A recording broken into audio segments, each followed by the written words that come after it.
ஆண்டவருடைய ஆவி என்மேல் உள்ளது, ஏனெனில் அவர் எனக்கு அருள் பொழிவு செய்துள்ளார். ஏழைகளுக்கு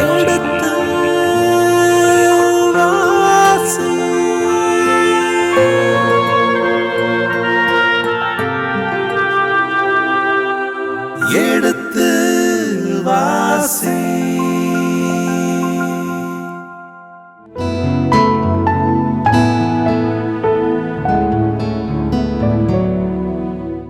இனிய இதயங்களே, எடுத்து வாசி பருவம் 2 சாமுவேல் 2ஆம் புத்தகத்துடனான விவிலிய இறை வசனங்களுக்கு செவிமடுத்துக் கொண்டிருக்கின்றோம். கடந்த பகுதியின் தொடர்ச்சியை இன்று தொடங்குவோம். வாருங்கள், நிகழ்ச்சிகள் செல்வோம். உங்கள் சார்பாக தந்தையர்களுக்கு வணக்கம் சொல்லி நிகழ்ச்சியை தொடங்குவோம். வணக்கம் தந்தையவர்களே.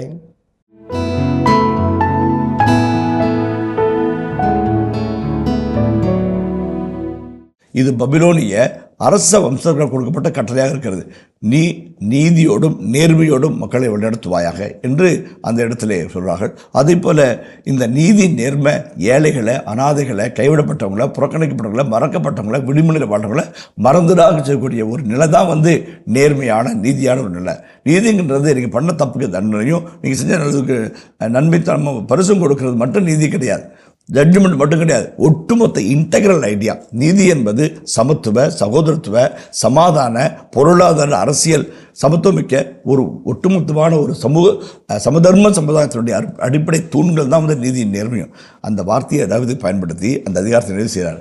தாவீது போன இடத்துல ஜெயிச்சார், தொட்டத்தெல்லாம் தொலைங்கணிச்சு, அவர் ஆண்டவருக்கு பிரியமாக இருந்தார், ஆண்டவர் அவர் நிறைய ஆசிரிச்சார். அதனால் அவர் நீதியும் நேர்மை கொண்ட ஒரு அரசாக இருக்கிறார். இவருடைய அரசு எப்படிப்பட்ட அரசு? நீதியும் நேர்மை கொண்ட ஒரு அரசுன்னு சொல்கிறாங்க.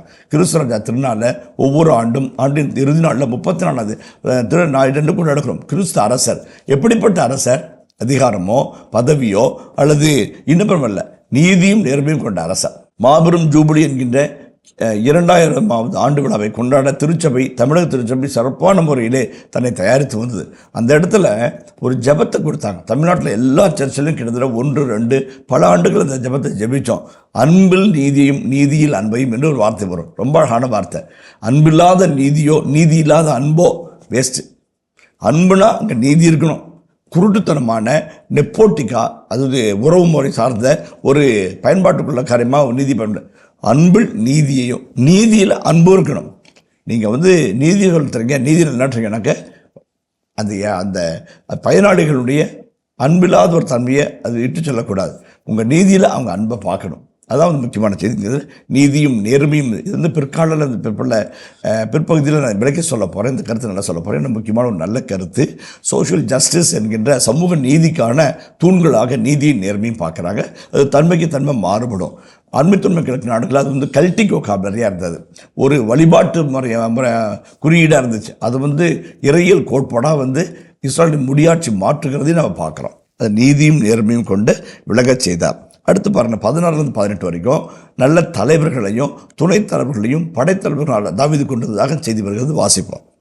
செருயாவின் மகன் யோவாபு படைத்தலைவராகவும், அகிலூத்தின் மகன் யோசபாத்து ஆவண காப்பாளராகவும், அகிதூபின் மகன் சாதோக்கும் அபியாத்தர் மகன் அகிமெலக்கும் குருக்களாகவும், செராயா செயலராகவும் பணியாற்றினர். யோயாதாவின் மகன் பெனாயா கெரத்தியருக்கும் பெலேத்தியருக்கும் மேலாளராக இருந்தார். தாவீதின் புதல்வர்கள் குருக்களாக இருந்தார்கள். அந்த பகுதி நிறைவு செய்து இப்போ பாருங்களேன், சிறுயான் மகன் யோபாபு ஆவண காப்பாளர், யோசபாத்து, சாதோக்கு அபியாத்தர் மகன் அகிமெலக்கு குருக்கள், செராயா செயலாளர், யோயாதாவின் மகன் பெனாயா கிரேத்துக்கும் பெலேத்துக்கும் மேலராக. இப்போ பாருங்கள், செக்ரட்டரி, படத்துறதி, ட்ரெஷரரு, ஆர்கைவ்ஸு எல்லாத்தையும் பிரித்து போடுறாங்க. ரொம்ப அழகாக இருக்குது. இப்போ இதில் 3 காரியங்கள் நம்ம பார்க்குறோம். படிக்கும்போது போர் அடிக்கும், வாயில் வார்த்தைகள் நுழைய மாட்டேங்குது. வாசிக்கிறது படித்தாக்க பேராட்டா கொடு அப்படிம்பாங்க, ஏன்னா வார்த்தைகள் குளரும். ஆனால் அதில் ஒரு அழகான 3 செய்திகள் அடங்குது. ஒன்று, நல்ல தலைவன் செயற்கரிய காரியங்களை செய்வான் இல்லைங்களா? எல்லாரும் ஒன்று செய்கிறான்னா அவன் இன்னொன்று செய்வான். செய்ய முடியாது செய்து காட்டுகிறான் தலைவன். வாட் இஸ் பாசிபிள்னு சொல்கிறவன் தலைவன். இம்பாசிபிள் சொல்கிறது யார் விடாலும் சொல்லலாம். முடியாதுங்க, எல்லாம் நடக்காது, ரொம்ப கஷ்டங்க அப்படி அது சொல்கிறது தலைவன் தேவையில்லை. அப்படி சொல்லிட்டு இருக்க சமயத்தில் சாதிச்சக்காரன் பாருங்க, அவங்க தான் தலைவர்னு சொல்கிறான். முதலாவது இது வந்து செயற்கரிய காரியங்களை செய்து வெற்றியை நிலைநாட்டி தன்னை தலைவன் இருப்பது. இது சில பேர் செயற்கரிய செய்ய மாட்டாங்க, செய்ய வைப்பாங்க. Do it or get it ton என்று சொல்வார்கள். தலைமைத்துவ பண்புல ரொம்ப அழகான குணம். ஒன்று வந்து நீ செய்ய, களத்தில் இறங்கி வேட்டியை மடித்து கட்டிட்டு உருமாளி இடுப்பில் சொருகிட்டு மண்வெட்டி பிடிச்சி சாதி, அது வந்து ஒரு தலைமைத்துவம். இன்னொரு தலைமைத்துவம் அப்படியே உன்னால் யாரெல்லாம் இழுத்து போட முடியுமோ, இவனுக்கு இவன் இதை செய்யலாம், இவனுக்கு இதை செய்யலாம், இதை இங்கே கட் பண்ணலாம், இங்கே பெருக்கலாம், இங்கே உயர்த்தலாம், ஓடுகண்ணே உற்சாகப்படுத்தலாம், ஊக்கப்படுத்தலாம், அப்படி தடுமாறுவது இப்படி செய்யலாமே ஆலோசலாம். Will get it done. அது ஒரு தலைமைத்தன்மை பண்பு. அது வந்து பார்ட்டிசிபேட் லீடர்ஷி. அதான் திருந்தாத தான் சொல்கிறாரு, தனியாக நீ ஓடிட்டு இருக்காத, சோர்ந்து போயிடுவோம், உனக்கு துணையெல்லாம் போகிறோம், யாரும் கண்டுக்கெல்லாம் உனக்கு வாங்கிடுவேன், கூட்டிக்க திருச்சபையாக போ, ஆயர் மாமன்ற திருச்சபையை மாற்று, எல்லாரும் சேர்ந்து கை தட்டுவோம், எல்லாரும் சேர்ந்து உழைப்போம் என்று. அது get it ton, get it ton. ஏன் நீயே போராடி நீயே வந்து பெருசாக கல் பேரை போட்டுக்கிற, அந்த கல் இடிஞ்சு போகுது, எல்லாரும் சேர்ந்து போடுவோம், நாமே கல்லாக மாறுவோம். திருத்தனுடைய மிக அழகான ஒரு வேண்டுகோள். இந்த எல்லாருமா சேர்ந்து பார்ட்டிசிபேட் லீடர்ஷிப் தான் வந்து பகிர்ந்து கொள்ளப்படுகின்ற ஒரு தலைமைத்துவம் தான் நோக்கி திருச்சபை பயணப்படணும்னு திருத்தந்தை சொல்கிறார். அந்த வகையில் பார்க்கும்போது தாவீது சமத்திய செய்கிறார். அது கோலியாத்தை ஒத்த கல்லை தட்டி தூக்குறாரு, பிலிஸ்தரை தோக்கடிக்கிறாரு, மோவாபியரை தோக்கடிக்கிறாரு, அம்மோனியரை தோக்கடிக்கிறாரு, எதோமியரை வச்சு செய்கிறாரு. ஆனால் எல்லாத்தையும் செஞ்சுட்டு இந்த வெற்றியின் பின்னாடி ஒரு அழகான ஒரு டீமை உருவாக்குறாரு. செயலர், படைத்தளபதி, குருக்கள், அதே மாதிரி மேலாளர்கள், ஆவண கண்காணிப்பாளர், ரெக்கார்டு முடிஞ்சப்பட இப்படியெல்லாம் செஞ்ச நீயும் செய்டா, இப்படிலாம் செஞ்ச இது வருண்டா, இப்படி பார்த்துக்கிடா எழுதி குறிப்பிட்டு வச்சுட்டு போகிறார். இப்போ பார்த்துக்குள்ள ஓ அப்பா இதெல்லாம் செஞ்சாரா, சமூகத்தில், சமயத்தில், மதத்தில், வரியில் ரெக்கார்டு இருக்குது. அப்போ அப்புறம் ஈஸியாக போகும். ரொம்ப ரொம்ப முக்கியம். Creating the image, creating the history is very very important. சமயத்தில் தாவீது தன்னை பற்றிய பாசிட்டிவான வைப்ரேஷன் அவருக்கு எப்பயுமே வச்சுக்கிட்டார். எதிர்வர்களும் தவறும் போதும் அவர் வந்து அவரையுமா தாக்கலை. ஏன்னா நிறைய நன்மைத்தனங்களுடைய செய்திகளை பரப்பி வச்சதுனால அவர் சின்ன சின்ன தவறுகளை வந்து பெருசுபடுத்தலை யாரும். ரெண்டாவது வந்து நன்மை சென்ஸுடைய மனிதர்களை பக்கத்துலேயே வச்சுக்கிட்டார். பாசிட்டிவ் வைப்ரேஷன் கொடுத்தாரு, பாசிட்டிவ் பீப்புளை பக்கத்தில் வச்சுக்கிட்டார். ரொம்ப ரொம்ப முக்கியம், ரொம்ப ரொம்ப முக்கியம். ஜாய்ஸ் மேயர் என்கின்ற ஒரு சகோதரி புத்தகம் எழுதியிருக்கார்கள். அவங்க சொல்கிறாங்க, வெற்றிக்கான வழியை பற்றி அவங்க பேசும்போது சொல்கிறாங்க, பைபிளில் வந்து நூற்றுக்கணக்கான வாக்குறுதிகள் இருக்குது, நூற்றுக்கணக்கான உறுதிமொழி இருக்குது. அஞ்சாதே நான் உன்னோடு, இதோ முக்கியமாக என் சமூகம் செல்லும், வீறுகொள், திடம் கொள், கவலை கொள்ளாது, எதை பற்றி வருத்தப்படாது, நான் உன்னோடு இருக்கிறேன். எல்லாம் வாக்குறுதிகள், உறுதிமொழிகள். இந்த மாதிரி இருக்கிறத எழுதி வச்சு ஒரு நாளைக்கு 10 தடவை சொல்லுங்கிறார். அப்படி சொன்னால் வெற்றி தானாக வீட்டு பக்கம் வந்து கதவை தட்டுங்கிறார். ஏன்னா நேர்மறையான எண்ணங்கள், நேர்மறையான சிந்தனைகள், பாசிட்டிவ் வைப்ரேஷன்ஸ் அது அப்படியே உள்ளே போய் நம்மளே ஒரு வலிமையுள்ள மனிதனை மாற்றி நம்முடைய நெகட்டிவை தள்ளி போட்டு எங்கெங்கெல்லாம் பாசிபிலிட்டியை பார்க்க வச்சு நம்மளை முன்னாடி கொண்டு போவோம். இதே வந்து நெகட்டிவாக யோசித்து நெகட்டிவான மக்கள் நம்ம பக்கத்திலே வச்சு, அண்ணே தட்டு விட்டுரு, அதெல்லாம் ஒத்துறாதுண்ணே, ஒன்றால் முடியாதுண்ணே, வேணாண்ணே, முடியாதோ இப்படி யோசிக்கப்பான் இல்லைங்களா?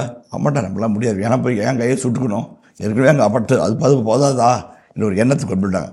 அப்போ அதான் சொல்லுவாங்க பாசிட்டிவ் வைப்ரேஷன், நெகட்டிவ் வைப்ரேஷன். இப்போ அந்த பாசிட்டிவான மனிதர் பக்கத்தில் வச்சுக்கிட்டோம்னாக்க வெற்றி வந்து தானாக வழியாக வெற்றிக்கான வழிகள் நமக்கு நிறைவாக கிடைக்கும். ஜாய்ஸ் மேயருடைய அறிவுரை மிக அழகான ஒரு அறிவுரை. வாக்குறுதிகள் நினச்சி பார்த்து திரும்ப திரும்ப சொல்லி அதை வந்து வாக்குறுதியின் பிள்ளைகளை மாற்றி வெற்றியின் பாதைகளில் பயணிக்கிற ஒரு அருமையான செயல்பாடு தாவீது அழகாக செய்கிறார்.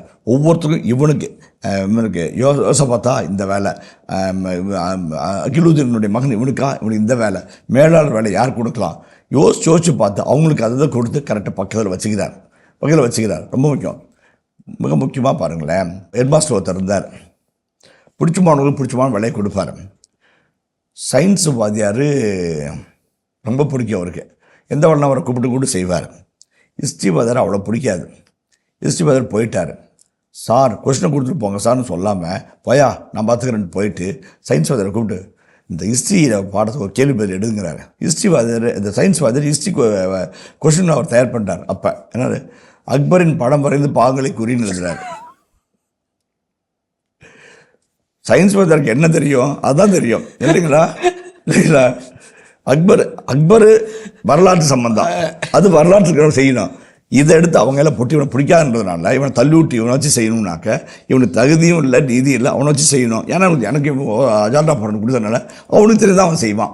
என்ன செய்யறான், அக்பரின் பாடம் வரைந்து பாகங்களை குறி முடிஞ்சு போச்சு. இவருக்கும் துண்டு அவருக்கும் துண்டு, தும்பு வாங்கிட்டு போயிட்டு இருப்பாங்க இல்லைங்களா? அதான், அதாவது நம்ம கூட இருக்கிறவங்க வந்து நம்மளுக்கு ஆமாம் போடுறவங்க மட்டும் கிடையாது, அது ரொம்ப அழகாக வள்ளுவர் சொல்கிறாரு, நல்ல நண்பர்கள், நல்ல நேரிய சிந்தனை உள்ள விடுறவங்க நம்ம பக்கத்தில் இருந்தோம்னாக்க நம்ம வந்து கல்லு மேலே உட்காந்துருக்க மாதிரி அசைய மாட்டோம். ஆனால் உறுதியாக இருப்போம். நம்ம கூட அப்படியே நெகட்டிவாக சொல்லி நம்முடைய வலிமையான அந்த தன்னம்பிக்கையை குலைக்கிறவங்க கூட இருந்தாங்க அப்படின்னாக்க நம்ம முள்ளு மேலே உட்காந்துருக்க மாதிரி ஏன்டா உட்காந்தோன்ற மாதிரி பண்ணிட்டு இருப்பாங்க. அவங்க சொல்லக்கூடிய ஒவ்வொருகளும் சொல்லக்களையும் முள்ளேங்கள்லனாலும் நம்மளுக்கு குத்திக்கிட்டே இருக்கும். அதான் நல்ல நண்பர்கள் நம்மளை வெற்றியின் படிக்கட்டுகளை பயணப்பட வைப்பார்கள். தன்னம்பிக்கை உழைக்கிற எதிர்மறை நண்பர்கள் நம்மளை வந்து புதைக்குள்ளில் ஆழ்த்தி விட்டு வேடிக்கை பார்ப்பாங்க. அதான் ஜாக்கிரதையாக இருக்கணும். தாவீது ஒரு நல்ல தலைவன், தானே களத்தில் இறங்கி கோலியாத்தை வென்ற ஒரு மாபெரும் வீரன், தன்னுடைய வலிமைக்கு வலிமை சேர்க்கும் வண்ணமாய் நேர்மறையான வலிமையான மனிதர் இவங்களுக்கு இதுன்னு சொல்லி அவங்களுக்கு கொடுத்து அவங்களை பக்கத்தில் வச்சு சாதிச்சார். Do it get it ton. இரண்டாவது தலைமைத்துவத்துக்கும் சொந்தக்காரர் தாவீது இருக்குன்னு இடத்துல பார்க்குறோம். வலிமிகுந்த செயற்கரை செயல்களை செய்கிறவர்களாம் தலைவர், செயற்கரை செய்ய வைக்கக்கூடிய மனிதராகவும் இருக்கிறார். Get it ton. அப்போ பார்ட்டிசிபேட்டரி கூட்டியக்க திருச்சபையினுடைய தலைமைத்துவத்துக்கும் அழகான ஒரு பாடமாக மாறுகிறதாக இந்த இடத்துல நம்ம பார்க்குறேன். கடைசியாக ஒரே ஒரு கேள்வி தந்தையவர்களே, தாவீதுடைய புதல்வர்கள் குருக்களாக இருந்தார்கள். தாவீதின் புதல்வர்கள் குருக்களாக இருந்தார்கள் என்ற செய்தியை பார்க்கும்போது நமக்கு நெருடலாக இருந்தாலும் அரசரின் மகன் இளவரசனாக, இளவரசன் பட்டத்து அரசனாக தானே மாற வேண்டும், குருக்களாக மாறுகிறார்கள் ஏன் என்ற ஒரு கேள்வி வரக்கூடும். அதில் 3 செய்திகள் அடங்கியிருக்கிறதாக நான் பார்க்குறேன். ஒன்று வந்து துவக்க கால மன்னராட்சி பகுதியில் அரசனை குருவாகவும் குருவே அரசனாகவும் இருந்த சில காட்சிகளை பார்க்குறோம். தாவீதுடைய வருவதற்கு முன்பாக இருந்த சாமுவேல் வருவதற்கு முன்பாக பள்ளி ஒப்பு கொடுத்தார். சாலமோன் ஆலயத்தை கட்டி முடித்து தலைமை குருவோ ஜெபிக்காமல் அவர் மக்களுக்கும் பிடித்த இடையே நின்று கரங்களை நோக்கி உயர்த்தி ஜெபித்தார் என்று வழக்கு சொல்லப்படுகிறது. அபிஷேகம் ஜபம் அவர் செய்தார் என்று சொல்லப்படுகிறது. ஆக மன்னராட்சியின் துவக்க காலங்களிலே குருத்துவம் தனியே அல்லது மற்றும் அரச பீடம் தனி என்று இல்லை. ராஜகுருக்கள் ராஜாக்கள் எல்லாம் ஒன்றா சேர்ந்து ராயல் ஃபேமிலி அந்த ராயல் பிரிஸ்ட்ஹுட் இணைந்தே போனது. இருவருக்குமான வேலை பங்கீடு அவ்வளவு தெளிவாக இல்லாத நிலையில் ஒருவர் மற்றொரு வேலையை செய்வதும் சரியாக இருந்தது என்று சொல்லலாம். அது முதல் கருத்தாக சொல்லலாம். இரண்டாவது, இப்போ 5 பசங்க இருந்தாலும் 2 பேர் சமையற போனால் நல்லதானுங்களே இருக்கலாம். தாவீதுக்கு ஏற்கனவே 4 மனைவி இல்லைங்களா? ஆக அப்படி புதல் குரூப்பில் இருப்பது ஒரு ஆட்சியும் கிடையாது. அதையும் நம்ம பார்க்கலாம். மூன்றாவதாக பவுலடிக்கிறார் தன்னுடைய கடிதங்களிலே புனிதர்களை பற்றி பேசுவார். புனிதர்கள் யார்? Holy people, ordinary holy people. பக்தியா ஒழுக்கமாக சம்பந்தது அவங்கள புனிதர்கள் என்று இந்த சவுல் அழைக்கிறார். அந்த வகையில் பார்க்கும்போது கொஹேன் என்ற வார்த்தை இவர்கள் யாருக்கு பயன்படுத்த நுணுகி பார்த்தோம் என்றால் அதற்கான விடை கிடைக்கும் என்று நினைக்கிறேன். தந்தையவர்களே, இந்த அதிகாரம் மிகவும் சிறியதே ஆயினும் இதனுள் இருக்கின்ற அந்த இறையல் சிந்தனைகள் பெரியதாக இருக்கின்றன. தாவீது சென்றவிடத்தெல்லாம் வெற்றி பெற்றார், ஏனென்றால் ஆண்டவர் உடன் இருந்தார். அதே போன்று தாவீது தான் கொள்ளையிட்டு கொண்டு வந்த அத்தனை பொருட்களையுமே ஆண்டவர் காணிக்கிறார். அதே போன்று தன் அரசாங்கத்தை இன்னும் அதிகமாக வலுவூட்டினார்.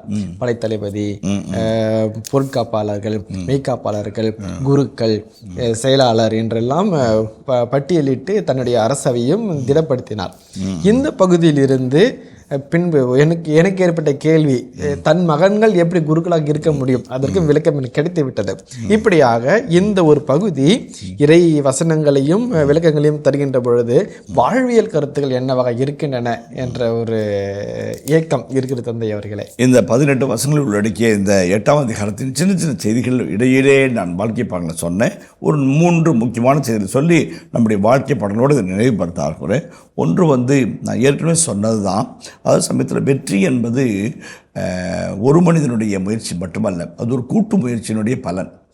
நிறைய இடங்களில் சமூக வெற்றி என்பது ஒட்டுமொத்த சமூகம் போராடி பெற்றுக்கொள்ளும் வெற்றியாக அமைவிடும். அது ஜல்லிக்கட்டாக இருக்கட்டும், அல்லது மண்டல் கமிஷனாக இருக்கட்டும், அல்லது இன்னொரு தேவைகளாக இருக்கட்டும், ஒட்டுமொத்தமாக ஒன்றாக வரும்போது வெற்றி என்பது எளிதாக மாறுகிறது. ஒற்றையாக ஓடும்போது தோல்வி என்பது தள்ளாடுகிறது. அப்போ அதை நம்ம புரிஞ்சுக்கிட்டோம் அப்படின்னாக்க சில சமயங்களில் ஒரு நல்ல தலைவராக மாறுவதற்கு ஒரு நல்ல அணி அமைய வேண்டும். ஏற்கனவே சொல்லியிருக்கேன், மாதா டிவியில் நிறைய வெற்றி பெற்ற நல்ல மனிதர்களெல்லாம் ஒரு நல்ல கூட்டணி அமைச்சிருப்பாங்க. நல்ல கூட்டணி தனக்குள்ளாக நல்ல மனிதர்கள் அமைத்துக்கொண்டு சிறந்த ஹெச்ஆர், சிறந்த சிஇஓ, சிறந்த எம்டி, சிறந்த பணியாளர்கள், சிறந்த மேலாளர்கள் இதெல்லாம் அமைச்சு ஒரு நிறுவனத்தை முன்னோக்கி கொண்டு போவார்கள். அந்த வகையில் பார்க்கும்போது ரத்தன் டாட்டாவை அழகாக சொல்லலாம். மனித நேயமும் அதே சமயத்தில் இறைமைத்தன்மையும் தகைமைத்தன்மையும் தனக்குள்ளாக அடக்கி கொண்டு ஒரு நல்ல அழகான நிகழ்வுகளை உருவாக்குவார். நல்ல தலைவர் ஒரு நல்ல அமைப்புகளை உருவாக்குவார், எல்லாரையும் தகவல்வார். அது ஒரு முக்கியமான ஒரு நல்ல பண்பு. வெற்றி கூட்டணி அமைத்துக் கொள்வது என்பது, வெற்றி என்பது நான் மட்டும் ஓடி வெற்றி கொள்கிற பதக்கமாக அல்லாமல் ஒட்டுமொத்தமாக ஜெயித்து தக்க வைத்துக் கொள்ள டிராஃபியாக ஒரு கேடயமாக மாற்றிக்கொள்வது மிக முக்கியமான காரியம். நிறைய பேர் வந்து பதக்கம் வாங்கணும்னு ஆசைப்பட்றாங்க, கேடயம் வாங்க ஆசைப்பட்றாங்க. கேடயம்னாக்க 10ஓட 11 ஒன்றா சேர்ந்து ஜெய போடணும். பதக்கம்னா தனியாக நின்று சல்யூட் அடிச்சுக்கலாம். பிரதங்களுக்கு கூட நான் அடிக்கடி சொல்லுவேன், நீ செய்டான்னாக்கா பட்ட கிளப்பா அப்படி அதை பண்ணுவான் இதை பண்ணுவான் அப்படி பண்ணுவார் இப்படி பண்ணுவார் அடித்து நவுத்தி ஃபாதர் முடிச்சுட்டு இருப்பார். சம்மரா சூப்பராக செஞ்சுருக்குப்பா அப்படின்னு சொல்ல பெருமிதமாக போவார். ஏன்னா நீங்கள் 2 பேரும் சேர்ந்து செய்யுங்கன்னா நீ செய்ய போயிடுவாங்க, ஒன்றும் ஆகாது. அந்த கூட்டு முயற்சி என்பது டீம் ஒர்க் என்பது மிக முக்கியமான ஒன்று. நிறைய இடத்துல இயேசுடைய வாழ்க்கையில் பார்த்தோம்னாக்க, மாதனுடைய வாழ்க்கையில் பார்த்தோம்னா இந்த டீம் ஒர்க் நிறையா இருக்கும். இந்த தலைமைத்துவ பருவத்தில் அழகாக உற்று நோக்குது. 12 சீடர்கள், 12 ரகங்க. ஒன்று வந்து வரி வசூலிக்கிறது, இன்னொன்று வந்து மருத்துவர், இன்னொருத்தர் தீவிரவாதி, இன்னொருத்தர் வந்து லோடரோடான்னு பேசுகிற கேஸு, ஏதாவது பேசி எதையாவது செஞ்சு மாட்டிக்கிட்டு முடிக்கிற கேஸு, ஒருத்தர் வந்து காசை மட்டுமே குறியாக்கிற கேஸு, ஒருத்தர் வந்து அன்புடைய உருகி போய் அந்த நெஞ்சில் தூங்கினாவே போதுன்னு நினைக்கிற கேஸுங்க. எல்லாத்தையும் ஒட்டுமொத்தமாச்சு அவங்களுக்குள்ள நன்மைத்தனத்தை வெளியே கொண்டு வந்து தான் போன பிற்பாடையும் ஊக்கு சக்கத்தை கொடுத்து இந்த டீம் ஒர்க் பாருங்கள், அது சமத்தியான லீடர்ஷிப்பு. அந்த team work is a good team work. நல்லா ஜெல்லாவராக இருப்பாங்க. இந்த நிறைய கிறிஸ்துவ பிள்ளைங்க வந்து கம்பெனியில் பார்த்தோம்னாக்க ஹெச்ஆராக இருப்பாங்க. அவங்க வந்து they know how to get the things ton. ஏன்னா பங்கில் பீடங்களில் யூத்தில் அப்படி ஜெல்லா எல்லோரும் இழுத்து பிடிச்சி அவங்களுக்குள்ள அப்படி வேலையை பிரித்து கொடுத்து ரொம்ப முக்கியமான ஒரு குணம். என்னவோ தெரியல வந்து இந்த மேல் மட்டத்தில் வரும்போது தனிச்சிருக்கணும்னு ஆசைப்பட்றாங்க. அதான் வந்து தாவீதனுடைய காலத்தில் அவர் வந்து தனியாகவும் ஜெயிப்பார், கூட்டணியாக அமைச்சு ஜெயிப்பார். 2 வகையான ஒரு தலைமைத்துவ பண்பு அழகாக நம்ம சுட்டி காட்டக்கூடிய ஒரு மகத்தான மனிதராக இருக்கிறார். அது முதலாவது. ரத்தன் டாட்டா, அப்புறமேட்டு இந்த இன்ஃபோசிஸ் மேலாளர், இவங்களெல்லாம் வந்து அழகான கூட்டணி அமைச்சு அழகாக செய்வாங்க. 2வது கருத்தாக தாவீதுடைய போர்க்கள வெற்றியை பற்றிய ஒட்டிய ஒரு வாழ்க்கை சிந்தனை வைக்கணும்னாக்க, you will be a leader. When you will be leader, acclaimed அல்லது அக்செப்டட் லீடர், ஒரு சிறந்த தலைவனாக உன்னை கொண்டாடுவதும் சிறந்த தலைவராக உன்னை போற்றிப்படுவதும் எப்போ? தொடர் வெற்றியினால். வெற்றி மேல் வெற்றி என்னை தேடி வரும்னு கவிஞர் பாட்டு எழுதினார். வெற்றி மேல் வெற்றி குவிக்கிறது தான் அந்த உண்மையான தலைவர். ஏன்னா ஃப்ளூக் இல்லை, உழைப்பு, திட்டமிடல், செயல்படுத்தல், இதெல்லாம் சுழல்வில்லன் சோர்விலன் அஞ்சான் அப்படி இந்த நிலைமைக்கு போகக்கூடிய ஒரு தொடர்ந்து வெற்றி எப்போ வரும் அப்படின்னம்னாக்க கூட்டணி அமைக்கிறது ஒரு இது. 2வது வந்து ஒவ்வொரு முறையும் ஒவ்வொன்றையும் நுணுக்கமாக செய்கிறது. ஒவ்வொன்றையும் நுணுக்கமாக செய்கிறது தான் வந்து நல்ல தலைவனுக்குரிய பண்பு. மேலை நாடுகளில் நான் பார்த்த ஒரு அழகான ஒரு செய்தி தான் என்னென்னாக்க, அவங்க சாக்ரிஸ்டனாக இருப்பாங்க, அல்லது வந்து காசு என்றவங்களாக இருப்பாங்க, அல்லது பூசி கருத்து எழுதுறவங்களாக இருப்பாங்க. ஒவ்வொருத்தரும் திறம்பட முழு மனசோட முழு வலிமையோடு செய்வாங்க. யாராவது 1-2 பேர் தான் அப்படியே எசக போவாங்க. ஒவ்வொருத்தரும் தன்னுடைய பங்களிப்பை நிறைவாக செய்வாங்க.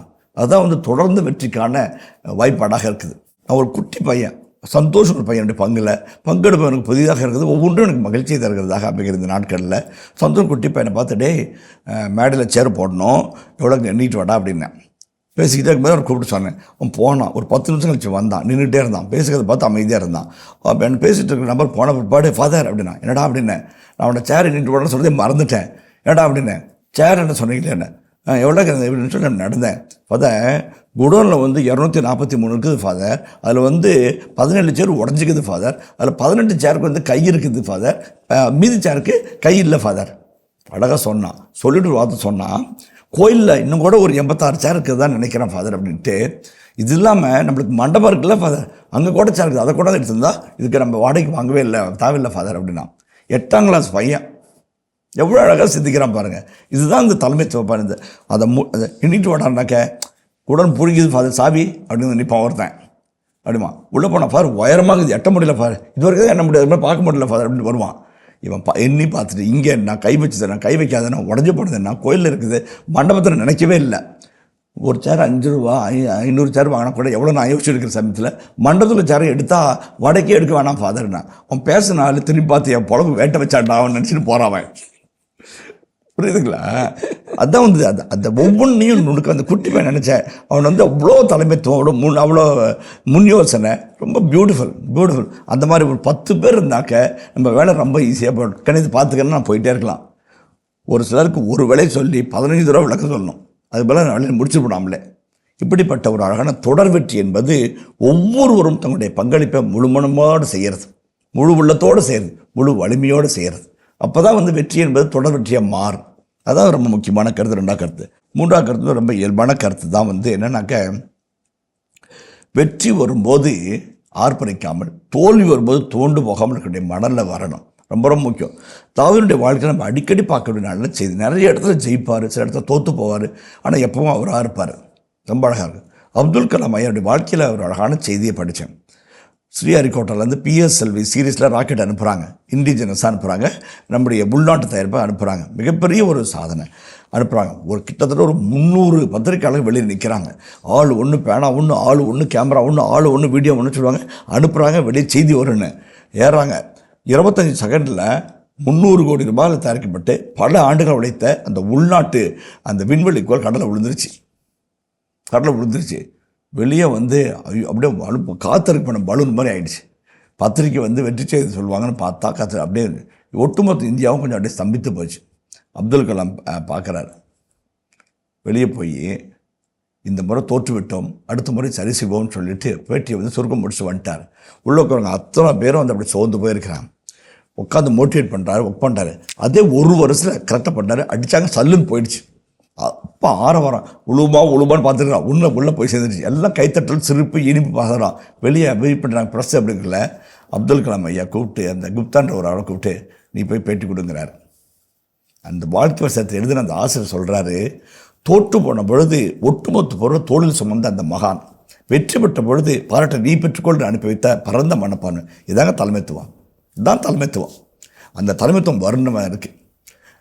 ஐயோ அந்த நான் தான்ற என்ன வருது பாருங்கள், அது தலைமைத்துவத்துக்கான சாபக்கேடு. நாம் தான் என்று வரும்போது கூட்டிக்க திருச்சியுடைய வெளிப்பாடு. அந்த நிலைக்கு நம்ம வரணும். தாவீது பாருங்கள், அதில் ரொம்ப நன்மையாக இருப்பேன். தோற்று போயிட்டோம்னாக்க நம்ம பார்த்துக்கலாம் அப்படிம்பார். வெற்றி பெற்றோம்னா இது எல்லாருக்கான வெற்றிப்பார். எதுக்கு சொல்ல வரேன்னா, கொள்ளைப்பொருள் திருப்பி கொண்டு வரும்போது நான் அந்த காட்சி சொன்னேன்.